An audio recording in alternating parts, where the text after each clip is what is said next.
Good morning and a very warm welcome to today's panel discussion. It's somewhat early for ISAS. We usually have our discussions later in the afternoon.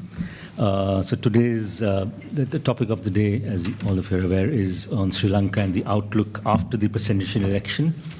We had the last few weeks have been quite momentous for Sri Lanka. After the November 16th president's election, we have the Gotabaya Rajapaksa as president. We in fact have two Rajapaksas now, Mahinda as the prime minister and Gotabaya as the president. Of course, the elections, as again most of you are aware, was held in the backdrop of the Easter bombings in Sri Lanka, as well as a deep economic crisis, both of which I guess will figure in the discussions. The new Sri Lankan president also visited Delhi a week or so back, and that too promises to sort of reconfigure some of the relationships between India and Sri Lanka, and of course the larger concerns of the presence of China in Sri Lanka. Among the things that were discussed was a line of credit that India has offered. There were other things on the table too. So without further ado, I'll hand over the floor to Dr. Razin Sali to kick off things. Razin is a familiar face in NUS and as well as ISAS, where he's a relatively frequent visitor, although we haven't seen him in the recent months too much. Razin is a visiting associate professor at the Lee Kuan Yew School of Public Policy at NUS. He was also chairman of Sri Lanka's, or he is still was chairman of Sri Lanka's Institute of Policy Studies and senior advisor to the former Sri Lankan Minister of Finance, right, in the last government. But more importantly, Razin is also the author of a book that's, I believe, just been released, right? Yeah. Although it's not South Asia. In South Asia, it's not available here. It's called Return to Sri Lanka: Travels in a Paradoxical Island. I haven't yet seen the book, but I did Google the book, and I'm familiar with, so you have a copy, with Juggernaut Press, which is this very new and enterprising press in India. And I believe it's a take on Sri Lankan politics, but there's a personal element to the book, as the title suggests. So I assume Razin will also be drawing on his book a little bit in his talks to comment on the contemporary situation. Over to Razin. And after Razin, we'll have two discussants. Right. Well, thank you very much, Ronald Joy. Can you all hear me? Thank you for the ISAS invitation to come and speak. I think the last time I spoke about Sri Lanka was probably about 2 or 3 years ago, roughly in the midterm for the last hapless government. What I'll do, and I have until 10:30, is that right? Oh, yeah, roughly around okay. 10:30. What I'll do is, firstly, it's as Ronojoy said, an opportune time to look at the outlook for Sri Lanka, politics, economics, international relations, about a month after the presidential election, and of course decisive regime change. Sri Lanka has quite frequent decisive regime changes. And of course the Rajapaksas are back in control. So 3 questions really. How did they get here, the Rajapaksas that is? Where do they and Sri Lanka stand? And where do they and Sri Lanka go from here? So to have a stab at those questions, I'll first draw on a few themes from my book for very broad context, and then paint 3 scenarios of Sri Lanka's future. I mean, I did that about 3 years ago, so I'm going to revisit those 3 scenarios to look at the past, the decade after the end of the war, split between Mahinda Rajapaksa's presidency and then the National Unity Government, which was recently outvoted. and then, of course, to look at the future. Alex, you're not on Swiss time, Alex, or German time.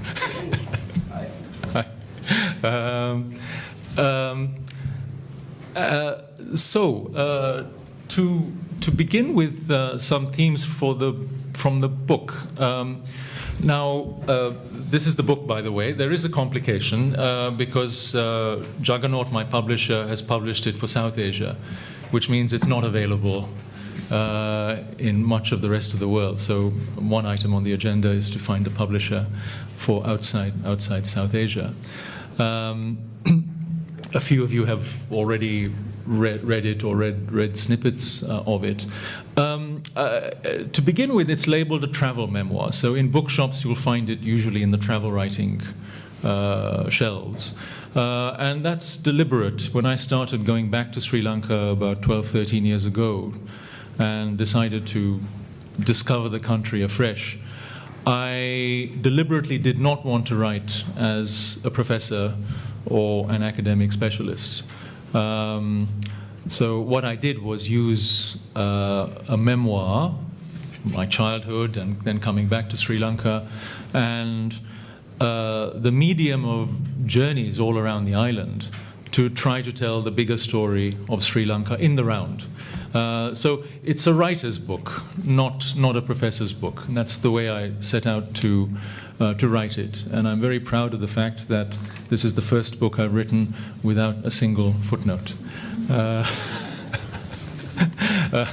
So I hope it's a little easier to read as a result for the general reader. It's intended for the general reader, not the specialist, though of course some specialists may be interested in it.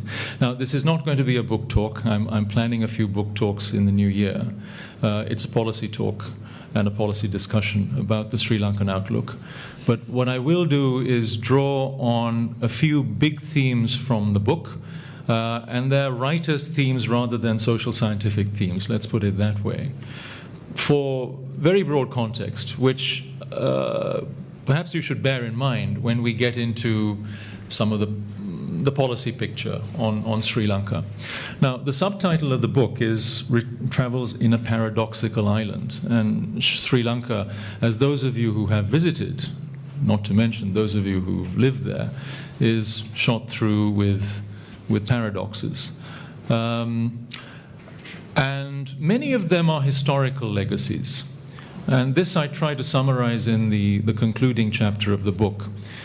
So one historical legacy, which is a very glaring paradox, and the first one, I think, to strike the new visitor, is that combination of really beguiling tourist charm. I have a quote from Hermann Hesse when he visited over a century ago, where he talks of the island of fern trees and gentle doe-eyed Sinhalese, But that combined with a long history of astonishing violence. Now, that violence is not new. It spattered Sri Lanka's post-independence history, but it was there during the Western colonial period, particularly during the 150 years or so of Portuguese colonization, which was brutal, and to which Sri Lanka owes Roman Catholicism. And the history of the ancient kingdoms of Sri Lanka is also blood-splattered. So that's not new. And another layer of paradox. Sri Lanka has a very long tradition, amidst all this violence, of ethnic and religious mixing. Sinhalese and Tamils, Buddhists, Hindus, Christians, and Muslims. And that partly as a result of Sri Lanka also having an ancient maritime heritage, and that trading heritage. One writer described Sri Lanka in the 6th century as the Clapham Junction of Indian Ocean trade.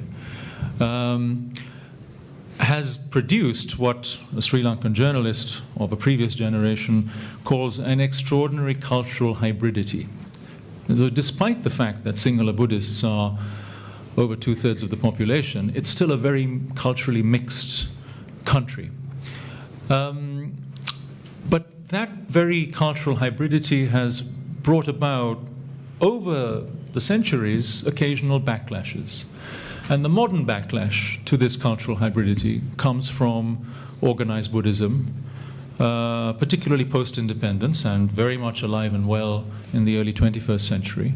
Organized Buddhism, which has hitched its wagon to a very chauvinistic Sinhala nationalist agenda at the expense of the minorities. Not only at the expense of the minorities, but xenophobia vis-à-vis other countries, particularly India and South India, with which Sri Lanka shares so much over the millennia.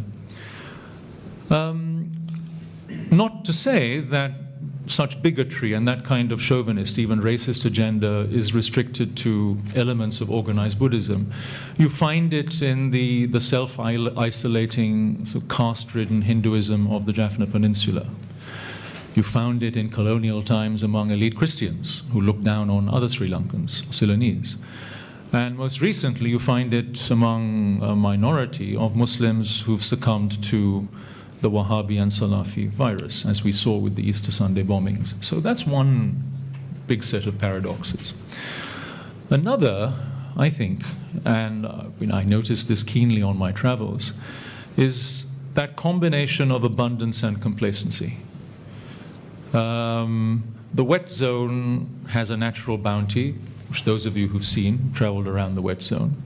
Robert Knox, perhaps Sri Lanka's most distinguished expat, the model for Daniel Defoe's Robinson Crusoe, who had 19 years of incarceration in the Kandyan Kingdom in the 17th century, uses the metaphor of the coconut tree and the bounty that the coconut tree provides in all sorts of ways. And that's a metaphor for the wet zone's bounty. But it's also produced a rather pervasive complacency, the lack of a kind of work ethic, an enterprise ethic. This gets me into trouble for saying this in Sri Lanka sometimes, less so among some of the minorities, more so in Sinhala Buddhist culture. And that complacency pervades the political elite, which translates into often not taking opportunities when they arise. As a friend of mine in Colombo puts it, missing proverbial buses. And then often taking disastrous wrong turns. So if we think of post-independence history, 1956, the Sinhala-only policy of Mr. Bandaranaike was the first really disastrous wrong turn. Mrs. Bandaranaike's government in the 1970s.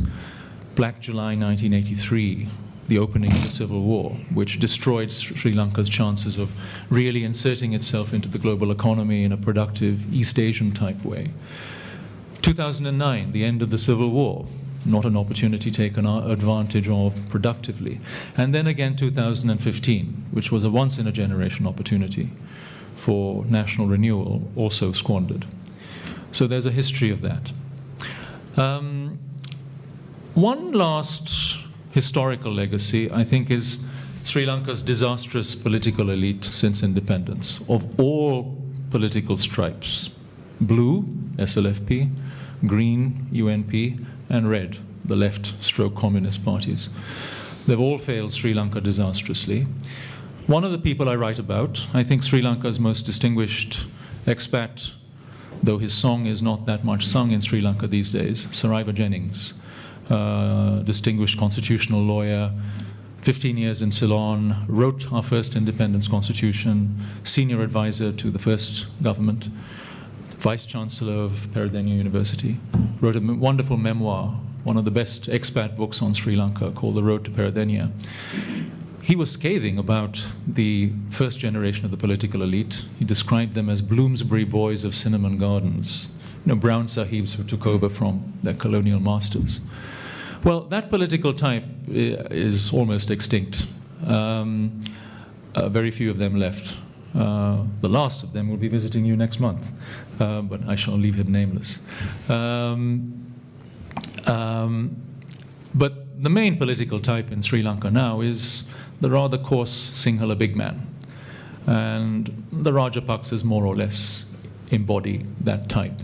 Now, whether Bloomsbury boy of Cinnamon Gardens or Sinhala big man, what successive political leaders have taken advantage of is something really ingrained in Sinhala culture in particular. That's a very strong sense of hierarchy and a strong deference to the male or father figure at every level, in the home, at the school, all the way to politics. And in politics, often a yearning for the big man, like the Sinhala kings of yore, who will come in and sweep the house clean and cleanse the nation, as it were. And the Rajapaksas have taken advantage of that supremely well, just as one or two previous leaders have done. So I'd just like you to bear those legacies and paradoxes in mind, because I think they're still very much alive and well and suffuse politics and society in Sri Lanka.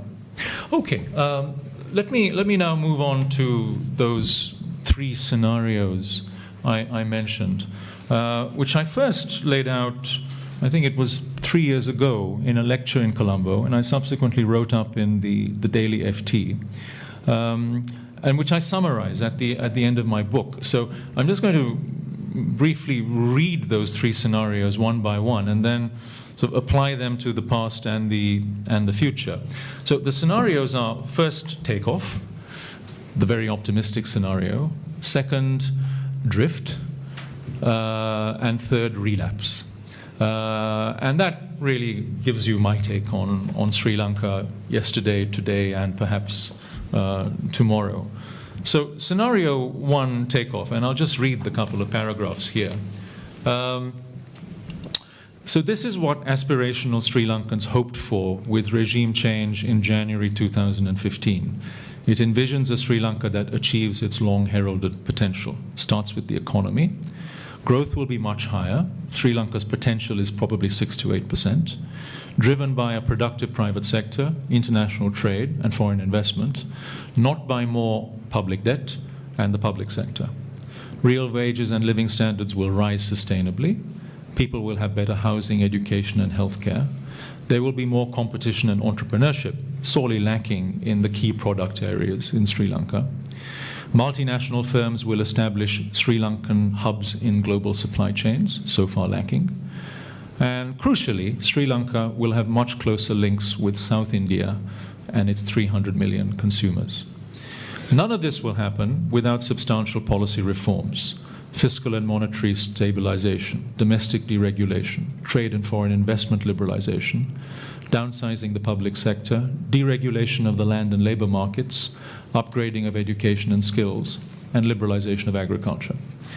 It will also require reforms to the state itself: limits on the discretionary power of politicians and bureaucrats, overhauling the civil service, and decentralizing power from Colombo to cities and regions. And I add, economic takeoff is also a prerequisite for ethnic reconciliation. So one of the key lessons, I think, is that a stagnant economy from the 1960s onwards exacerbated ethnic tensions that erupted into mass violence, as happened in the 1960s and 70s when unemployed and underemployed youth swelled the ranks of both the JVP in the south and Tamil militant groups in the north. A more productive, expanding economy with more investment and jobs will reduce ethnic tensions and provide the resources to reforge inter-ethnic and inter-religious bonds. Foreign relations will be balanced in this scenario. There will be large-scale foreign investment from the West, India, and elsewhere, alongside Chinese state-owned enterprise investment. And Sri Lanka will have stronger political, commercial, and cultural links with its civilizational friends, the world's liberal democracies and open societies. So this is a vision, I say, of a peaceful Sri Lanka, not a strife-torn Sinhala Buddhist Sri Lanka. And finally, a younger generation will break through and transform politics, public institutions, business, and society. But this is a long way off. The odds are it will not happen, and the odds of that happening are even longer. Well, they would have been long even in the unlikely event of a UNP victory, but perhaps even longer with a Rajapaksa victory. So I would discount that scenario for the foreseeable future, sadly. The second scenario, which is drift, extrapolates Sri Lanka's present to the future. Sri Lanka drifts, performing well below its potential, having squandered the opportunity that came with regime change in 2015. Nepotism and corruption, dysfunctional government, no serious reforms, also for ethnic relations, and now the specter of Islamic fundamentalism and the backlash it triggers, opening up a new divide between Muslims and other Sri Lankans. The economy grows at under 4%, 3% or thereabouts now. The government is buried under a debt mountain and a bloated public sector. A coterie of businessmen dominates most sectors, protected by the politicians they bankroll. Foreign investment and new entrepreneurs are deterred, and consumers screwed. Foreign policy has drifted back to China's warm embrace. Chinese state-backed projects are the only big foreign investment game in town. If this continues, Sri Lanka will drift into the future with an ossified political and business elite, highly politicized second or third-rate institutions, corruption, nepotism, an underperforming economy always verging on crisis, simmering ethnic tensions, and overdependence on China. Brazil, so the saying goes, is the land of the future. It always was and always will be. The same can be said of Sri Lanka. Most Sri Lankans will continue to be undereducated, underskilled, underemployed, and underpaid, leading underdeveloped lives they will pass on to their children and grandchildren. And when I say that, I have two images in mind, which I mention in the book. One is of Sri Lanka's army, it's a huge number, 1 million plus three-wheelers, full-time or part-time drivers, who don't have more productive work to do, and often who hang around street corners. And the second is its army of female housemaids in the Middle East, which of course creates all kinds of extra social problems in Sri Lanka. A whole generation growing up without their mothers, and often with deadbeat fathers. So that's the drift scenario. And if I just add a couple of things about my own experience, the drift scenario for me was very much 2015 until the election, the last government. And I had a sort of ringside seat as a policy advisor. Some limited successes in terms of a more liberal political atmosphere, a freer media, constitutional changes, particularly the 19th Amendment, less control of supposedly independent institutions. But all of those, I think, are fragile and will be reversed under this new government. I'll come to that. On the economic front, zero success. No serious reforms were passed through. And the reasons for that, I think, were the following. Firstly, Mr. Wickremesinghe and his party came into government without a plan. I saw that from the beginning. What they developed eventually was a Christmas tree wish list of good things by 2025, but no serious plan with priorities. Secondly, extraordinarily bad appointments, starting with the first finance minister, which reflects a serious lack of talent and competence in Sri Lanka's political elite, the legacy of assassination during the civil war by both the JVP and the Tamil Tigers. That continues.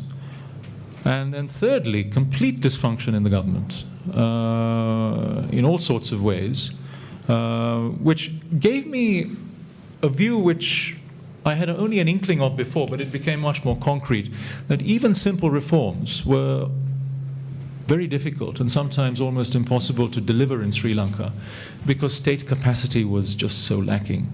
The result of degraded institutions over decades, not just over a few years. And to me, that started with the way meetings are organized and led at a high level. So my experience of meetings in the finance minister's office was starting half an hour to a 1 hour or more, even more late, ending late, no serious agenda, no one taking minutes, 5 people talking at the same time, often repeating themselves, no action points at the end, which meant the meeting had to be had all over again at some point. And so the rot in that sense starts at the top with just sheer incompetence. Okay, so let me go on to the third scenario, which is relapse, which is, I think, where Sri Lanka is now. And again, so reading my summary, This means reverting to something like the Rajapaksa years, meaning Mahinda Rajapaksa's presidency, with echoes of previous UNP and SLFP governments led by Mr. Premadasa, J.R. Jayawardena, and Mr. and Mrs. Bandaranaike. The few liberal gains, so this is in the form of a prediction, if you like. The few liberal gains since January 2015 will be reversed. A big man will return to power. I wrote this before the election, by the way. This could be a Rajapaksa or a combination of Rajapaksas. He will promise to cleanse politics and institutions and get things done. He will co-opt opponents into his big tent, as Mahinda did so successfully. He will neuter remaining opponents and institutions he does not fully control, including the police, judiciary, armed forces, and NGOs. He will centralize patronage politics and make it more comprehensive and systematic. There will be no rule of law. Sri Lanka will slide back to illiberal democracy, becoming again a tropical analog to Vladimir Putin's Russia. The economy will be state-led again. The public sector will expand, crowding out productive parts of the private sector. Trade will shrink further, and non-Chinese foreign investment will stay away. The new big man will pander to the worst instincts of Sinhala Buddhists. Ethnic tensions will be kept on the boil. Muslims in particular will be at risk. They and other minorities will retreat further into their shells. More than ever, Sri Lanka's ethnic communities will live in separate solitudes.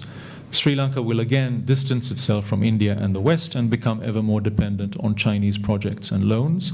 The Chinese state and its proxies will buy up its political and business elites.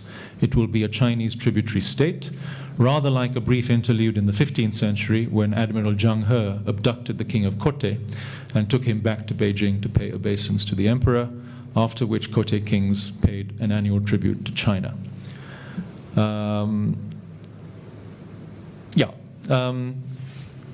And as I end by saying, this is fertile ground for a big man to appeal to Sinhala Buddhist habits of the heart, which is a phrase from Tocqueville. And there I'm referring to this yearning for the big man to take total control, as it were. So, I mean, very finally, just to flesh out this outlook, I think we're in that the beginning of that relapse scenario playing out. No chance of a takeoff. Elements of the drift scenario will, I think, continue because that's also a historical legacy. Now, my rule of thumb in Sri Lanka is to believe the exact opposite of whatever the Colombo conventional wisdom happens to be. Because Colombo elites, including many good friends of mine, are just so detached from what's happening outside Colombo. They really don't have a pulse on the heartbeat of ordinary Sri Lankans. Not that I pretend to have it, but with my travels, I've probably seen more of Sri Lanka than they ever have, which is a sad testament. So the conventional wisdom before the election was that Sajith Premadasa actually had a good chance, because the Rajapaksas would find it difficult to get enough of the Sinhala Buddhist vote to compensate for the minorities voting 90% the other way. Right. So what happened was that the minorities, 90%, voted the other way, but that Gotabaya Rajapaksa won 2/3 or more of the Sinhala Buddhist vote. Right. So in that sense, it was a really convincing victory. They were, of course, split ethnically. And it shows that the Rajapaksas have regained and secured the Sinhala Buddhist heartland. And that will drive Sri Lankan politics for a while. And of course, when he came to power, immediately he appointed his brother Mahinda as prime minister, so that's the new government. The UNP is in disarray, as it was after 2005, when Mahinda Rajapaksa won the presidency for the first time. There will be a parliamentary election in the new year. There'll be crossovers to the SLPP side, which is the political vehicle for the Rajapaksas. There's a good chance that they will win, they and the crossovers and their allies will win a 2/3 majority in parliament at the next election, which will allow them to change the constitution, as Mahinda Rajapaksa did in 2010. First item on the agenda for them is to abolish the 19th Amendment. And they will probably introduce constitutional changes to give constitutional legitimacy to re-establish control over the institutions, state, parastatal, extending into the private sector. But things like the judiciary, the police, neutering NGOs, and so on, I think that's very much on the agenda. So I think there will be a return to a sort of climate of fear, for example, among journalists. Maybe not as bad as before, but we'll see. There'll certainly be more self-censorship. The Rajapaksas will probably reassert control over the media, particularly the Sinhala media. They're less worried about the English language media. There will be extra legal activity, certainly ramped up in all sorts of ways, with government sanction. We'll see how bad that gets. So in that sense, the rule of law will be diminished. On the economic front, I think what we'll see is not just more control of the public sector, but the government extending its control into finance and other parts of the private sector, which is what happened under Mahinda Rajapaksa in all sorts of ways. And of course, the privileged cronies will get top spots in the reshaping of the private sector, particularly among the big conglomerates, who will carve out markets quite neatly among themselves. Ethnic relations, I think the government will assert tighter control over the north and the east, so no more messing around, in their view, up there. And certainly the intelligence services will keep a much closer watch on the Muslim community, and particularly its extremist elements.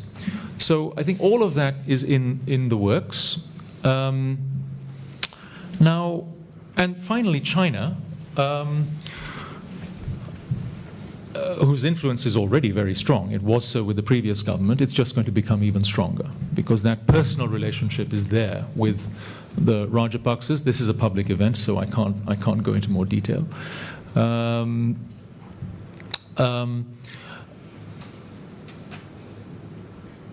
The government's new economic measures are predictably populist. Tax cuts, restoring tax concessions on investment projects, spending pledges.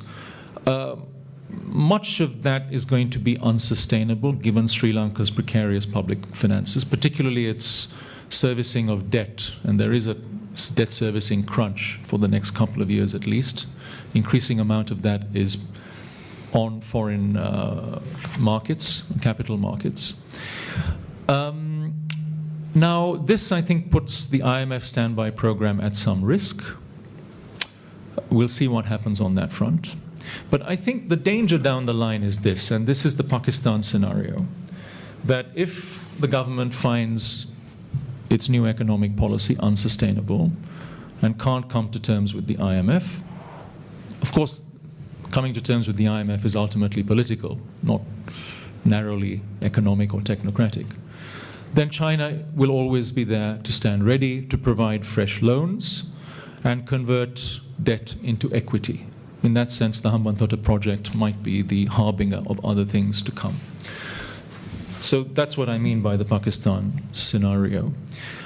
Now, the government supporters, also in business, and that's a considerable constituency in Colombo, say this, and they have a point. Firstly, that decisive centralized control will be restored compared with the dysfunction of the past government, which means things will get done now.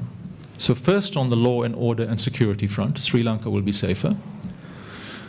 And I think they have a point there, given the way Gotabaya Rajapaksa in particular operates. Secondly, that on the economy, things will now get done. So projects will get done, and they will get done on time. And strikes will be far fewer. And that might well be the case. I mean, to put it another way, many Colombo businessmen have told me this story, and just to summarize the story, corruption under the previous government became totally disorganized. It became decentralized. Everyone wanted to get in on the act. So the price increased, but there was no guarantee that you would get your project done, least of all on time. Whereas the reckoning with the with the new government, so many business people tell me, is that, of course, there'll be a price, but it'll be a predictable price. You'll know exactly who to pay off, and the projects will get done on time. And going on the record of the government 2005 to 2015, that may well be the case. But that will not solve Sri Lanka's really endemic problems, which need a kind of takeoff scenario to resolve. And it might well make them worse on the economy, on ethnic relations, on foreign policy, and so on. And I think there I will stop. Thank you.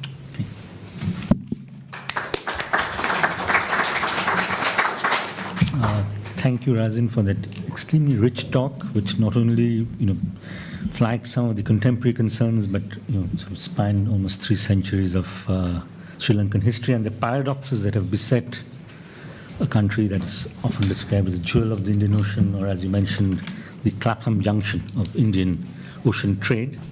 We also talked about the 3 scenarios: take-off, drift, and relapse into what we called illiberal democracy. All in all, it was a very trenchant critique of the contemporary situation in Sri Lanka, and rather, to put it mildly, grim prognosis. So we have now 2 set of discussions, both in-house from the Institute of South Asian Studies. The first, we are just sort of changing the lineup, will be Chulani Tanaike. She's a research fellow with ISAS. Her research focuses on China and its policies in South Asia. She's the author of a book, China in Sri Lanka, which was published in 2013. She obtained a PhD from the Central China Normal University in Wuhan.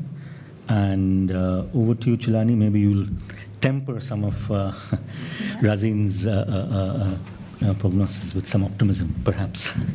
Yeah, I don't think mine will be totally grey like Professor Sally's. I'll be perhaps looking at it in from my experience with talking to some of my younger colleagues who worked at the grassroots level and who saw perhaps the reasons for the regime change in a different perspective. I agree with Prof. Sali when he said that this is a relapse. When Sri Lanka made the government change in 2015, Prof. Sali perfectly painted the picture why it happened. But over the past few years, we saw that everything that was expected was performed below the expectation at every aspect, be it foreign policy, be it economic development, be it national security and all those aspects. So by 2000, it was especially shown during the election in 2018, local government election, where the ruling party experienced a very humiliating defeat the Rajapaksa's party, Sri Lanka Podujana Peramuna, despite being a new party, managed to get a landslide victory all by on their own, without getting into alliance with any other political group. So that perhaps told this government that where they're going wrong in terms whether it's about the economic policies or whether they're social policies and so on and so forth, what was required for the general public, general citizen, because at the end of the day, they are the main vote base in the country. So I would say that the reason for Gotabaya Rajapaksa's victory is mostly the anti-incumbency sentiments of the people, and also the image he had that he's somebody who can get things done. He will make things done possible, and he's a doer, which people did not see with the previous government. And the other aspect, I think, definitely the East is under attack, sort of like gave the icing on the cake. They completely failed in acting upon the intelligence information they received, which resulted in losing the lives of more than 200 people, injured more than 500 people, and which actually shocked the country, because I think after 2019, end of the war, one thing that people enjoyed is the fact that they don't have to be vigilant about going out and spending time and coming back home. They had at least that sense of security. So when this thing happened, it completely re-traumatized the experience for a generation who lived in a war, who experienced a war for entire their life. I remember some of my very close family went back to Sri Lanka this couple of days after the attacks, and these are the experiences that they shared. So I think these things would have given that large margin for Gotabaya Rajapaksa to win the election. And other aspect, I think, is also the failure of the other, maybe a third force. Sri Lanka has been talking about a third force for a long period of time. Every time talking about that we are fed up with the two main parties, United National Party and SLFP now, which has transferred sort of like the SLPP. But even at this election, what we saw is that a complete deterioration of their stronghold. They didn't even manage to acquire the amount of votes that they received in the previous elections. So this perhaps is because of their lack of organization skills, and that the fact that they immediately jump into an election campaign only after an election is called. They are not properly politically organizing or convincing the people what are the alternatives that they could give to the public. The other aspect I would say is that Gotabaya Rajapaksa's campaigns was highly organized compared to UMP's campaign. What I saw, obviously Gotabaya Rajapaksa had a head start of 1 month, because UMP fought inside starting from nominating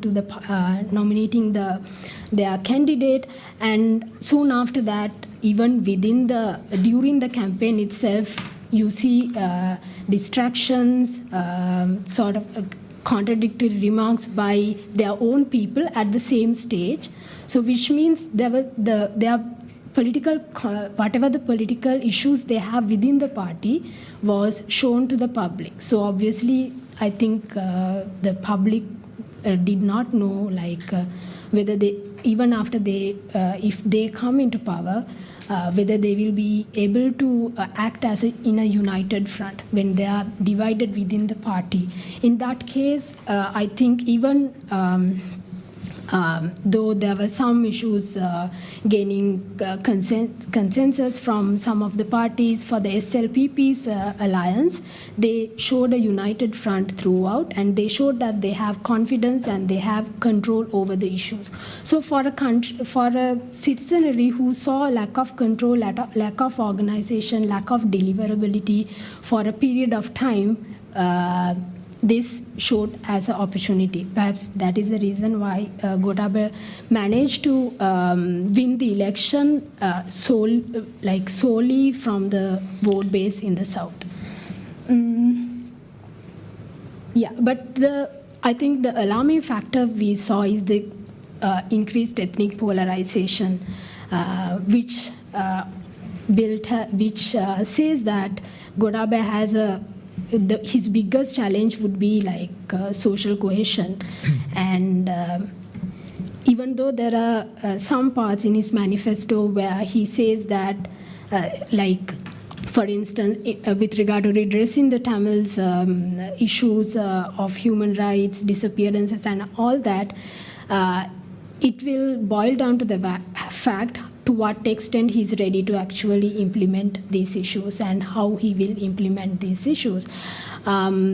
So I would say this is too early to say anything. And I personally also think that compared to their previous regime, they must have obviously they must be having a longer plan.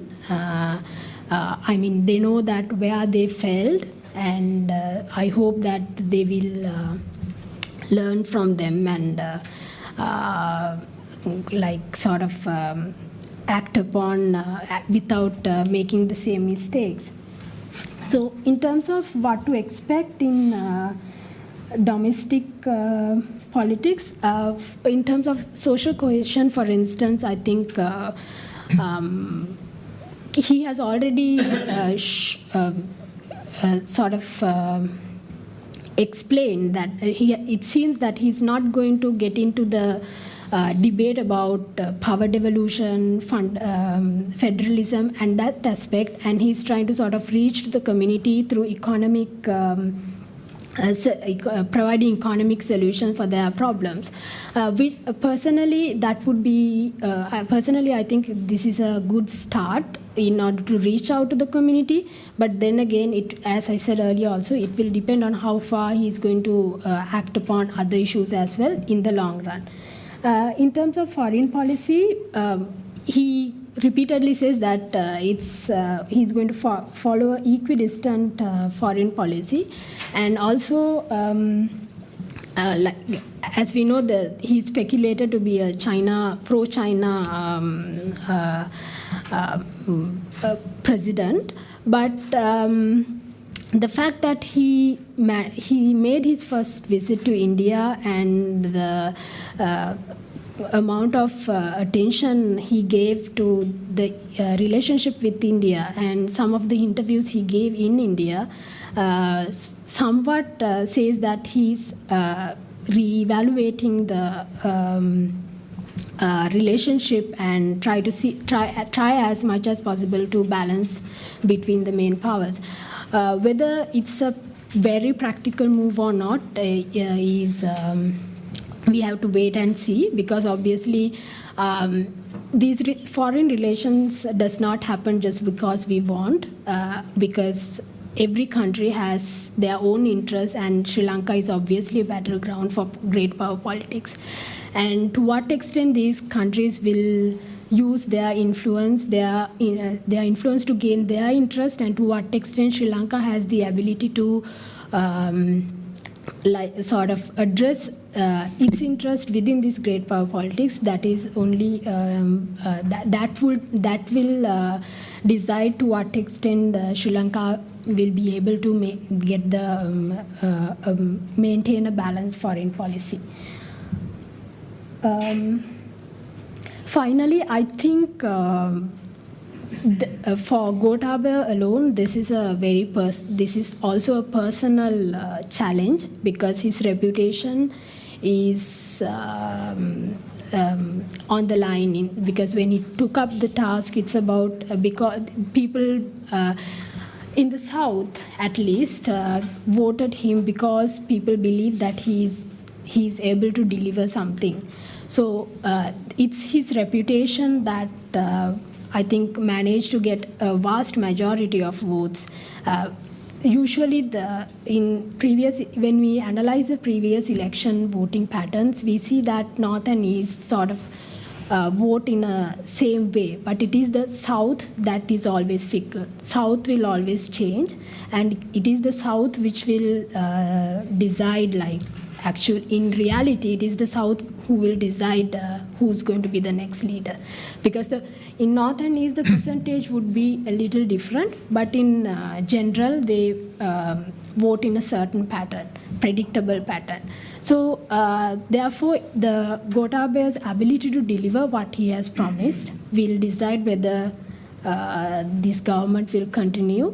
And because obviously, even as we are at the time of we are speaking right now, UMP is not in a strong position because of the internal issues. So, for one, UMP or any other opposition party has to be able to reorganize and make a proper opposition in order for the government to so that they will be able to keep the government in check. So in such a context, I think the next general election also will be important factor. Yeah, thank you.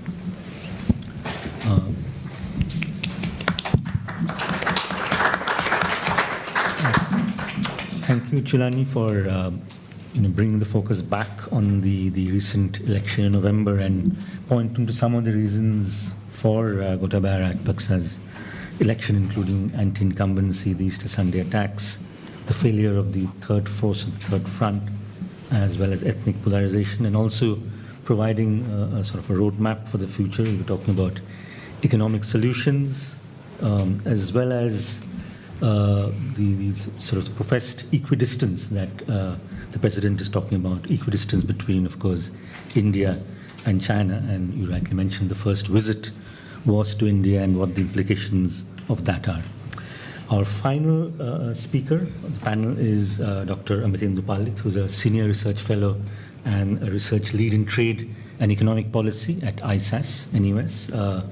I won't go through his detailed bio, but just to mention that he has several books to his credit, including The Trans-Pacific Partnership, China and India, Economic and Political Implications, Special Economic Zones in India, Myths and Realities. He's also a regular commentator on television channels. And Dr. Palit will talk about the Sri Lankan economy and maybe shed some light on what Razin described as Sri Lanka increasingly becoming a Chinese tributary state, to quote Razin. Over to you, Amitendra.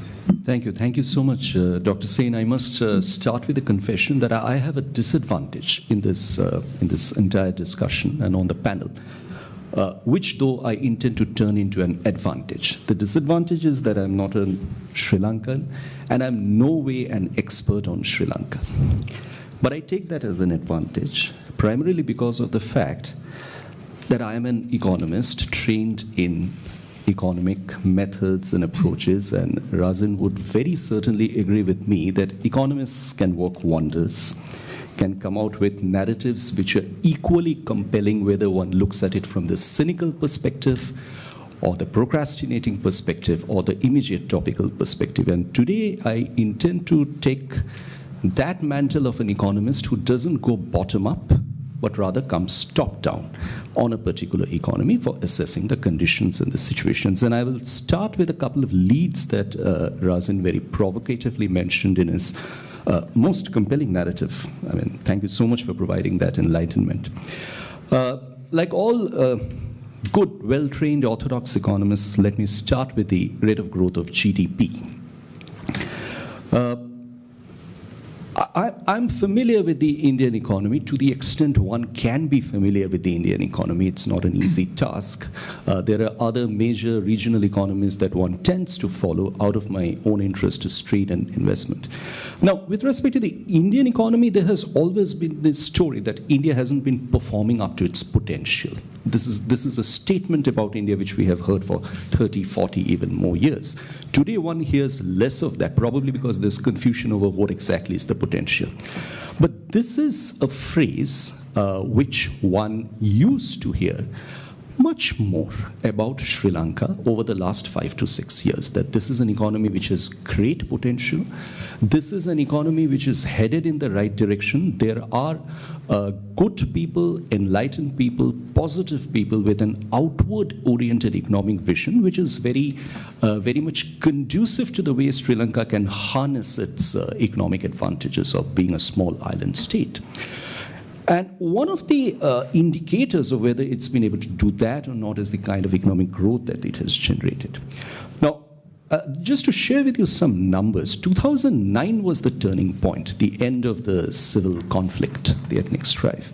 Sri Lankan economy had a rate of GDP growth which was 3.5% during that year. There was a rebound. Sharp rebound to more than 9% in 2012. An expected rebound because post-conflict reconstruction activities generated a new series of economic acceleration within the economy. But since then, there's been a decline. And the decline had its kind of low levels over the last couple of years, with currently the rate of growth being just at around 3.2%, which very surprisingly makes Sri Lanka one of the lowest performers in the South Asian region. as far as economic growth is concerned. I think even Pakistan at this stage, despite its challenges, is slightly above Sri Lanka. Bangladesh is doing far, far better.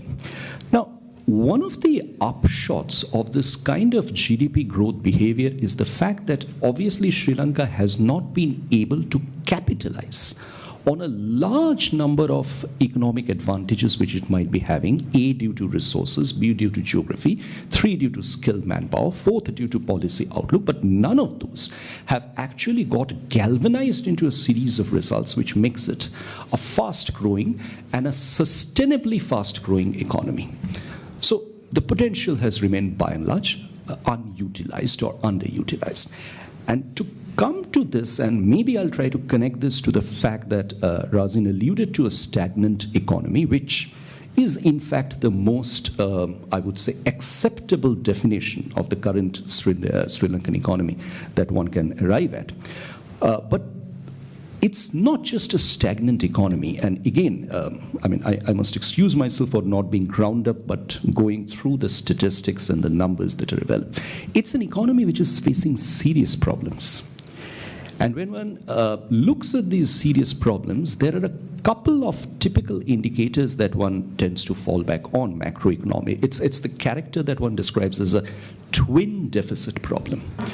The first of this deficit arises from the fact that the domestic revenues are insufficient for meeting up to the expenditure. And what that immediately leads to is a provocation to borrow, because the expenditure requirements are far high. Sri Lanka has been borrowing, and there has been this popular narrative going on to the realm of geopolitics and geostrategy that Sri Lanka has got into a debt trap, which is essentially a debt trap diplomacy, primarily pommeled by China. Well, whether that's correct or not is a different debate. But what numbers show are somewhat different. What numbers show is that Sri Lanka's debt-GDP ratio, and when I refer to debt, I refer to external debt, right now is 66% of its GDP. Not only is it high, it is also a serious concern because bulk of the debt that Sri Lanka holds is non-concessional, which means that the debt servicing obligations, as Razin again alluded to, are high and they're going to peak. These are loans of relatively short-term maturity. These are going to peak pretty fast, and 2020 to 2023 is actually the period when the servicing of these debts would be at their peak. So that's not a very healthy scenario for any government taking charge. And unfortunately, this character of the debt has really much less to do with China and Hambantota. It's largely attributable to the fact that the Sri Lankan government followed a fairly generous external market borrowing policy which allowed the state-owned enterprises as well as other corporates to access overseas credit markets and pick up loans, ostensibly with the reason that if they're able to do so, they would have much reliance on fiscal transfers from the treasury. But what it has led to is a situation where debt has mounted, somewhat unmonitored debt, and sometimes the SOEs have picked up debt which have been backed by state guarantees, which is really a kind of a dangerous policy to pursue. But today, Sri Lanka finds itself saddled with a debt condition, which is fast approaching high debt servicing obligations. It is not in a position to turn this debt around in any respect because it's committed debt. It nurses the risk of a fall in the value of the exchange rate, which will increase the debt servicing obligations. So, what it desperately needs to address from a macroeconomic perspective is the second of the deficit which it is holding on to, that is in its external account. The earnings are much less than the expenditures.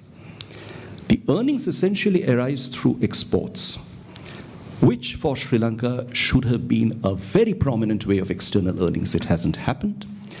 Earnings can materialize through the non-debt creating capitals in form of long-term foreign direct investment in the economy. That hasn't happened the way it should have. Instead, it's actually being debt creating capital which has come into the economy in a very big way, and that's complicating matters. So if this is the problem that the Sri Lankan government inherits, whether it's a legacy issue, whether it's a far bigger issue than that, or an economic management problem, where does it go from here? In fact, the extended financing facility that Sri Lanka right now is availing of from the IMF, as of now, it's been extended by another year, and I presume Sri Lanka's performance under the EFF has been reasonably good. It could probably have been better. I'd be happy to hear your views on that, Razin. But I think where Razin's prognosis has a very serious angle to it is the fact that if we agree with Razin's surmise that this government is going to push towards an economic policy which will have the state coming back in a bigger way, and the public sector continuing to have control over the economic's resources and management in a substantive way, then that actually runs counter to the kind of structural reforms which the economy requires at this point in time. And a very significant part of those reforms would pertain to the restructuring of the state-owned enterprises. And restructuring of state-owned enterprises is a huge challenge. It's not just a challenge for Sri Lanka. I mean, coming from India, I know very, very well what these challenges are. China has had a very long history, a very long, troublesome history of working with the state-owned enterprises. Unfortunately, no country in the world is China. So as a result of that, this remains a challenge of formidable proportions. It remains a problem for the country to come back and engage in a proactive policy of free trade agreements. The best example for that is probably the free trade agreement which Sri Lanka signed with Singapore, which has run into very unexpected oppositions from selective interest groups from within Sri Lanka. So at this stage, then what one is forced to conclude to, and I'm happy to go back to my disadvantage, which I now turn into an advantage, that is my relatively limited knowledge of what is going on in the Sri Lankan economy on ground, whether there are indeed, hidden capacities which will come to the fore and turn around the economy in a substantive fashion. But barring those, on paper, the macroeconomic conditions of Sri Lanka appear to be rather grave. And it will require a long doing, and it's going to be a tough journey ahead. I'll end there.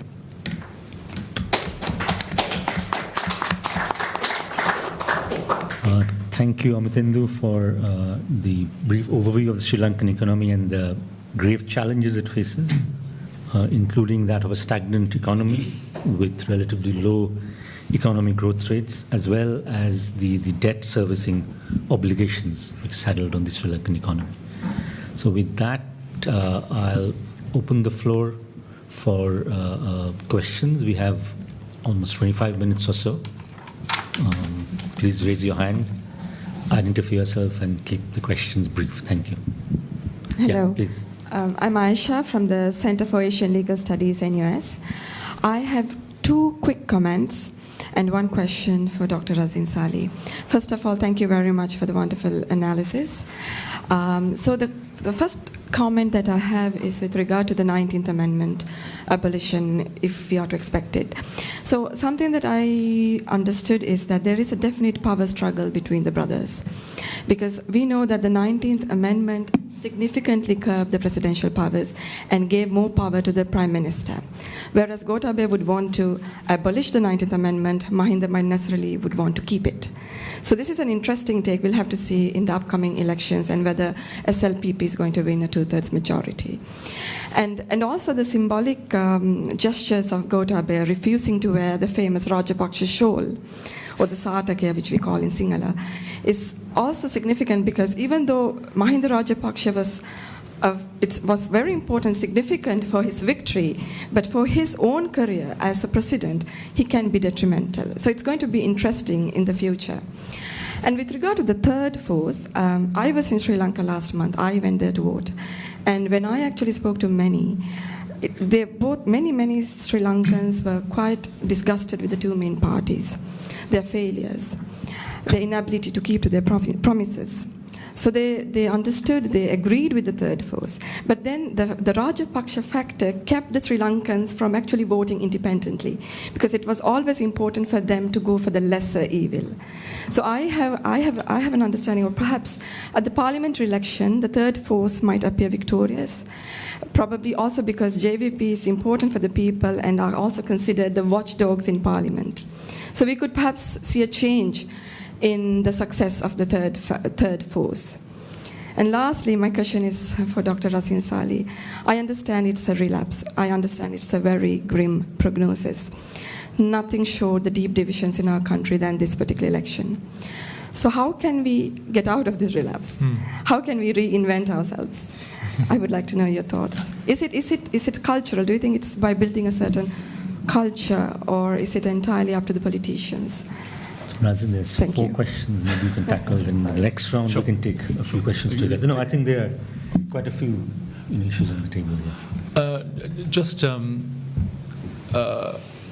comment on your two comments. I think, yes, I mean, one thing definitely to look out for is rivalry within the family. Now, that was there before 2015, and things were sort of coming to a head,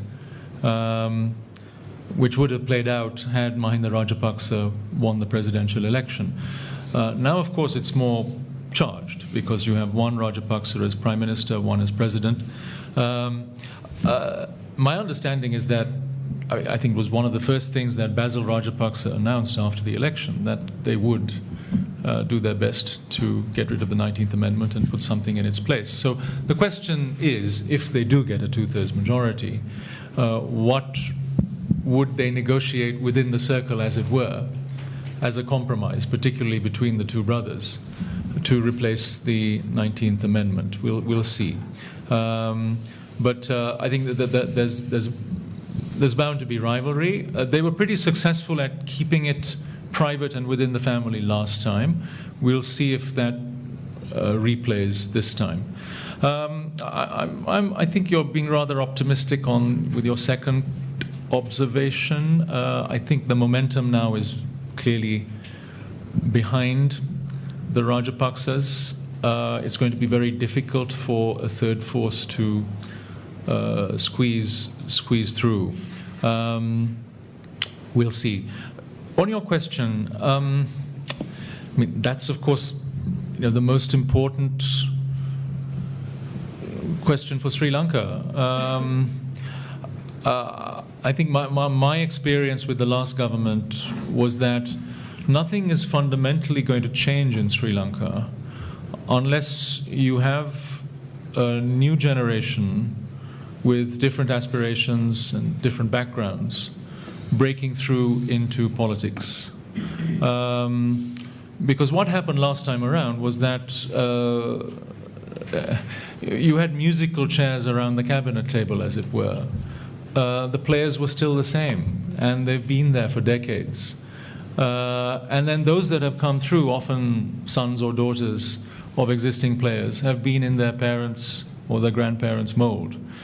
So, it does need a new generation to break through in Colombo and perhaps in the second-tier cities in particular, a younger professional generation, and in alignments not attached to the existing political parties which are run by dynasties, including the new one, the SLPP.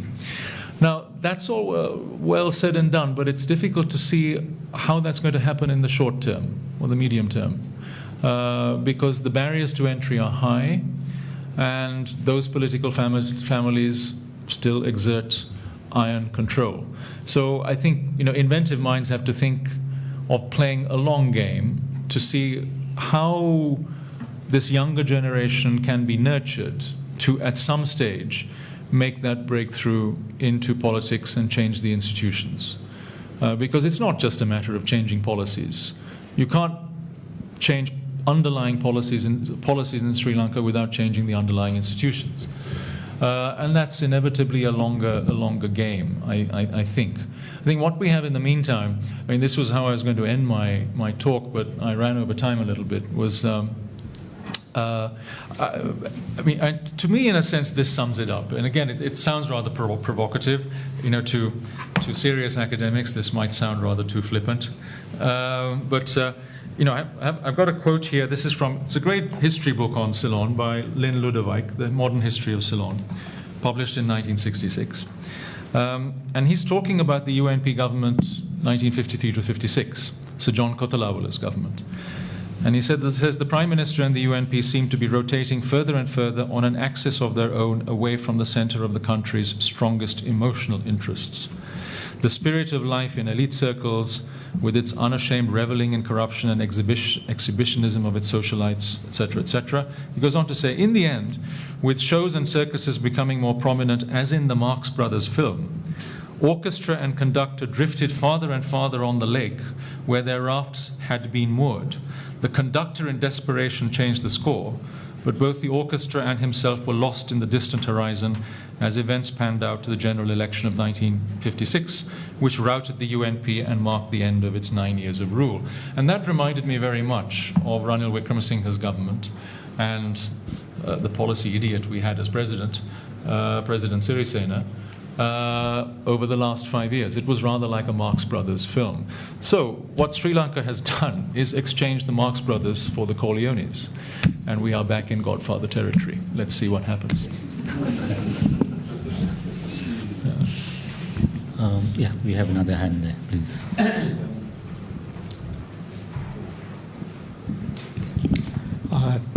Thank you, Professor Sali. I'm Priyalal from Unique Global Union. And thank you very much for giving us the big picture and the projections of the 3 points that you touched about Sri Lanka. Well, I think we were mentioning that people were looking, because they were frustrated with the incumbency and the political parties. The third force that the people were looking for, in my opinion, is the SLPP. Though they don't have a policy, they don't have a vision like the other parties, but people rallied around because they were frustrated with the big parties that were holding power. Now, and again, I think Dr. Palit touched upon the problems, the economic problems in the country, which will certainly create more problems, because our parallel administration system in the country cannot be sustained and continued, because the provincial councils don't have the right to apply taxes. They simply spend the money that is collected from the central government. So this will continue. The other point that I just wanted to add, since Professor Sali summed up. So do you have a question for? Yes. If the inner party democracy is not kept in force in UNP as the viable party, because there are a lot of people with a lot of ideas who could contribute to the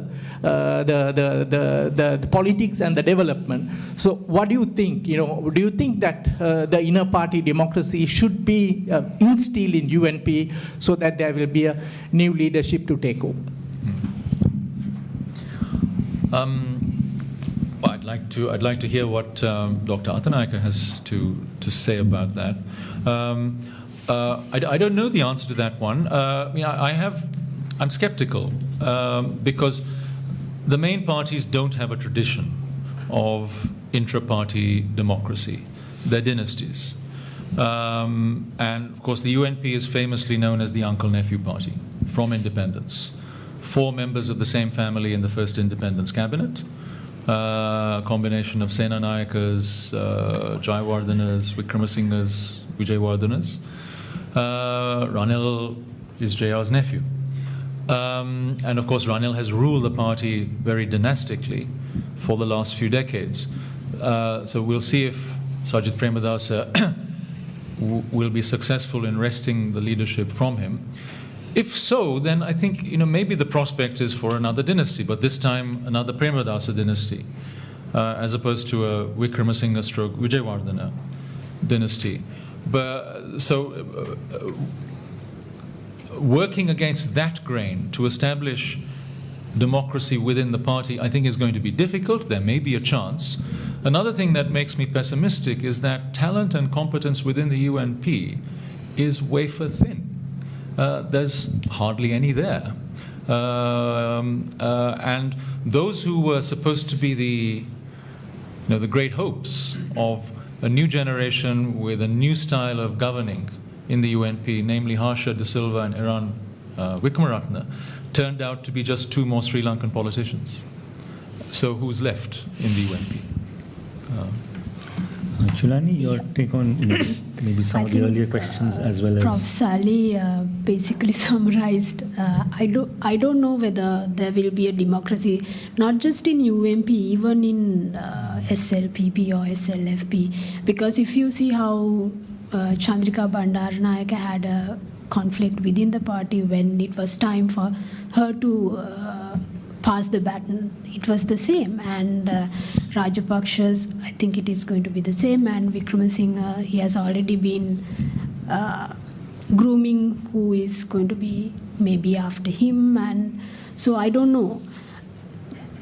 Unless that Sri Lanka's political culture completely changes, which requires to start with education, with civic education in a proper way, not just that we learn it to pass an exam and repeat what was in the textbook. I happened to work in NGO, a local NGO a couple of years ago for a period of time, and from my experience dealing with the grassroots, I don't think they really have an understanding about what is democracy in country. For them, the democracy equals to voting rights. If you take their voting rights, that's the only time they feel that they don't have a democracy. They don't have an idea that they can participate even after voting in the governance, that they have the right to participate in every decision making at local government levels, provincial council and national government levels. For instance, I think it is a practice in local government, provincial council and even at national level, when there's the budget, you get the proposals from people. I don't think people even know that they can actually submit these proposals. So I totally agree with Professor Sally, like as long as the public is not properly aware of the democracy, it is not going to take the full force. But then again, from the trends that we see around the world, in the region and at international level also, to what extent that we can expect these changes in Sri Lanka is also a question. Any comments on the third force and the prospect?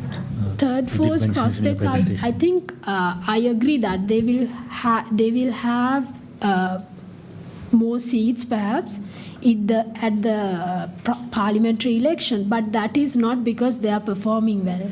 That is definitely because of the election system we have. I think if I'm correctly remember from one of the amendments, after 13th amendment, the threshold for the parties to get a seat has reduced to 5%. So as long as they get 5% in the district, they will get a vote. So that does not motivate them. And also, I don't think they have managed to gather the public to actually show that what they believe in. I mean, people talk about it, but people can't trust them. And also perhaps the other reason is that if you see for the past 20 years, JVP has always been aligning with one party or the other. They have never spent the time, quality time to develop their vote base and show that, okay, this is a third option. You don't always have to go for that. And then if the other aspect is the number of candidates we had this time, most of them were repeating what the JVP was promising. So majority of their vision for the country equals to what JVP is saying. So if they cannot come together as one force in that aspect, right, I don't think they will make a major change in the future. And I totally agree with you.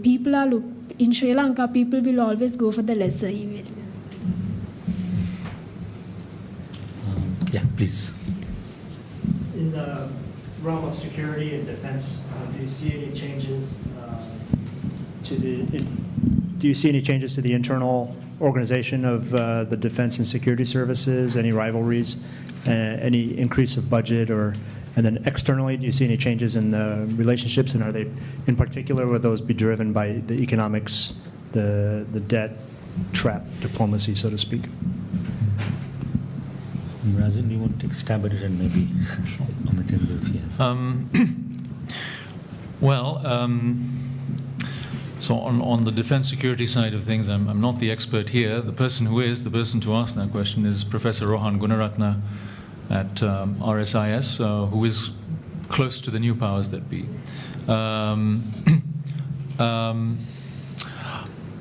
Yes, I mean, looking at it very much from the outside, I expect there will be a wholesale reorganization of the defense and intelligence services under the Gotabaya Rajapaksa in particular, who was in charge of them when his brother was president. And a lot of the old faces will be back. Now that has its good and bad sides. Some of these people who were sidelined or pensioned off when the last government took over, were, for example, following signs of Muslim extremism. And one reason why we had this huge security lapse was because there was an intelligence vacuum under the last government. But then these are also people who've been implicated in alleged human rights abuses, indeed war crimes, in the last phases of the civil war. As I said, good and bad sides. Some of these people are accused of the white van culture, so-called, that Sri Lanka had under the last Rajapaksa government. So I think whatever it is, the president will, I think, assert control over the defense and security forces to a much greater extent than happened under the last government, under President Sirisena. So I think that will become more tightly centralized again, with hand-picked people in charge of the key operations. How that now, I think the other part of your question was really about foreign alliances. I think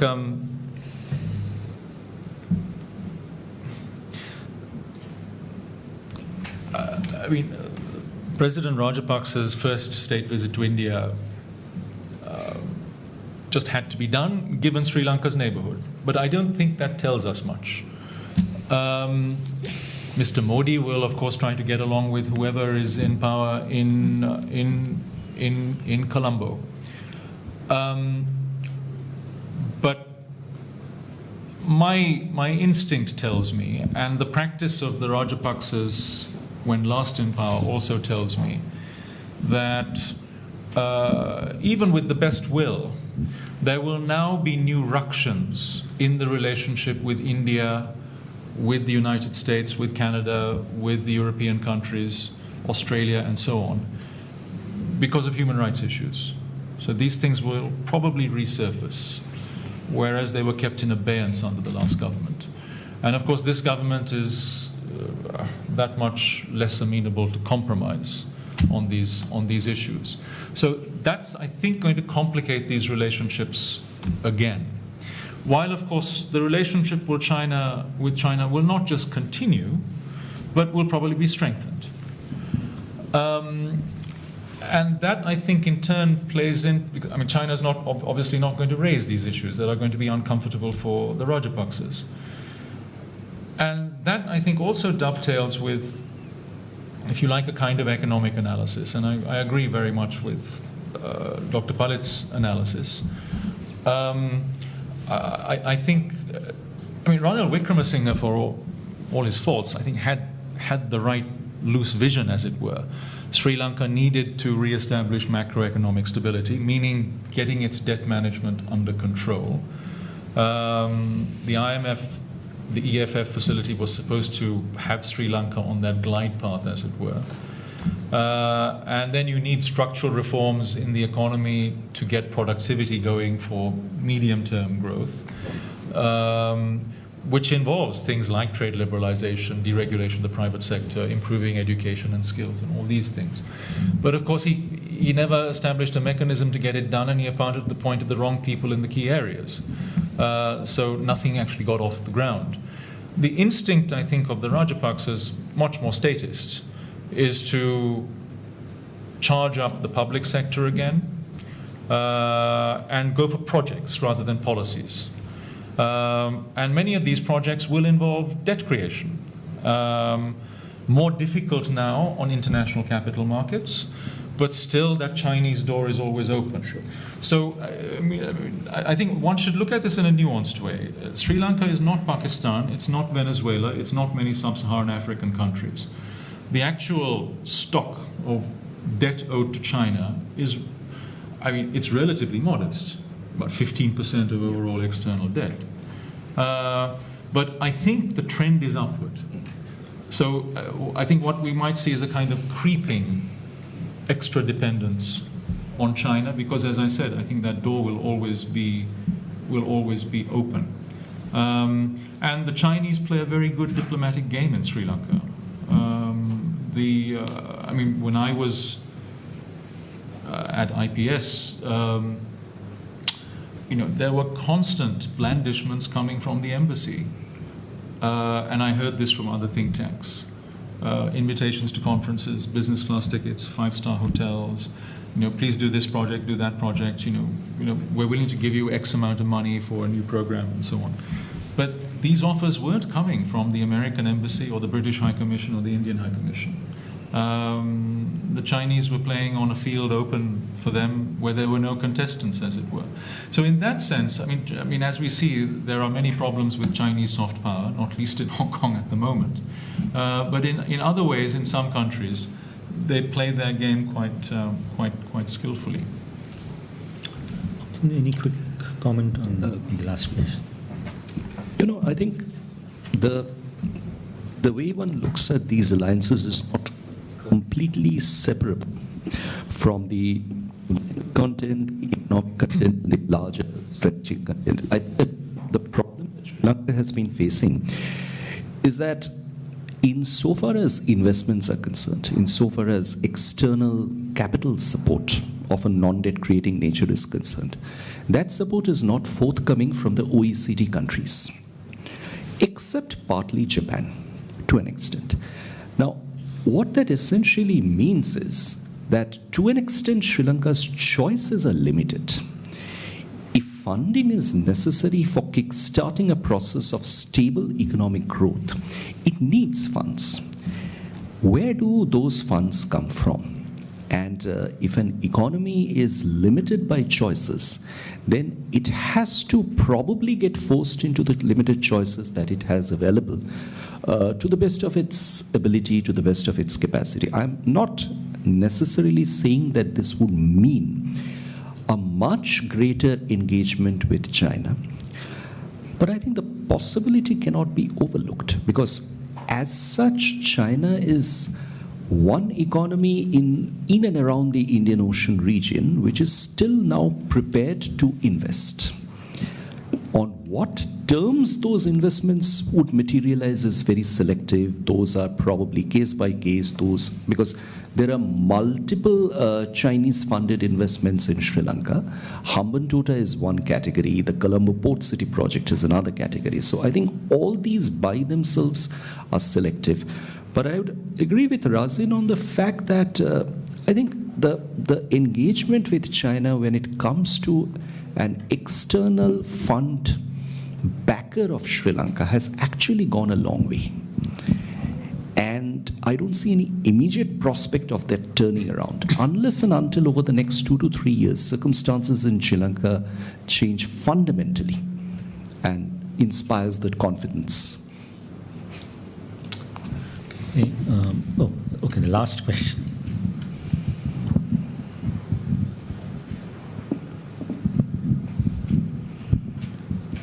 I'm just wondering, let's assume for a moment that there's a 5-year term unbroken of governance.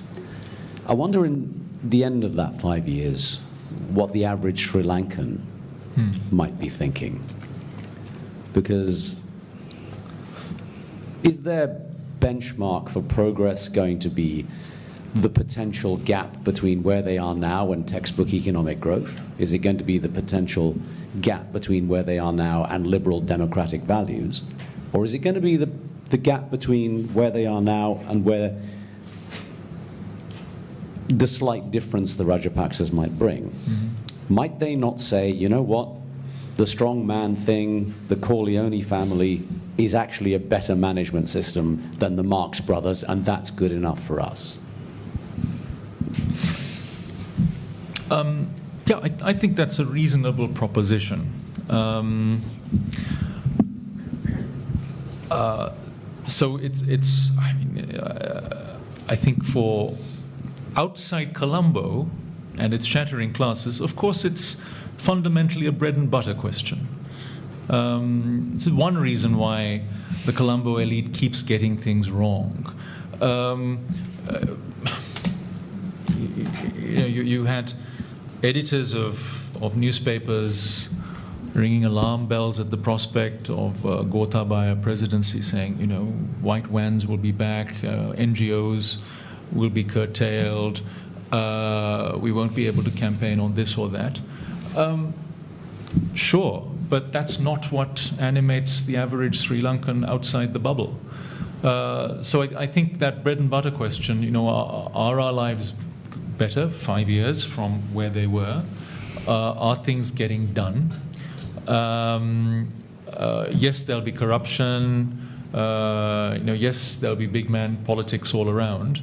But are our lives better? I think that's a good litmus test question. I don't know what the actual answer to that will be in 5 years' time. I think it depends on institutions and policies, and those I think are heading in the wrong direction. So the bottom line there is that with Sri Lanka's institutions and with policies in the wrong direction, the right kind of jobs with the right kind of salaries and conditions are simply not going to be created in a sustainable way, particularly to absorb the people coming into the workforce. The other thing to bear in mind, I think, is what lessons have the Rajapaksas really learned from losing power last time around? And I think you intimated at that in your presentation. It's early days. I don't think there's a definitive answer to that. The optimistic take is that, in order to make sure we stay in power and don't lose it like last time, we have to govern more wisely, we have to consult more widely, and keep the people happy that way, and of course keep corruption under control. The more cynical way of looking at it, and this is the way I look at it, given what I think the nature of the family is, a good test of that is to actually see what they do in their bailiwick, which you know a little bit about, in the deep south, the Tangol Hambantota area. The skills they honed and what played out when they were actually in power in Colombo were the ground was well prepared in the deep south in the decades beforehand by 2 generations of the family. Same tactics, same things happening, only on a much smaller scale. I fear that the lesson that they might have learned last time around was that we were just too liberal, and we lost our eye on the ball, and this time we just have to tighten control to make sure what happened in January 2015 doesn't happen again. And the external, very final thought, the external context matters here. In a very broad sense, if you have winds of economic globalization and liberal democracy blowing around the world and around Asia, that always helps domestic politics to go in that direction. May or may not work, but at least there's some tailwind. But if it's blowing in the opposite direction, as it is at the moment, around Asia and around the world, and also in other parts of South Asia, I mean, James had a column on this a few weeks ago, then that helps those in the opposing camp in Sri Lanka and elsewhere. Since we have run out of time, on that grim note, I must call an end to this session. We can, of course, continue the conversation outside at the tea reception. And could we have a round of applause for the three speakers?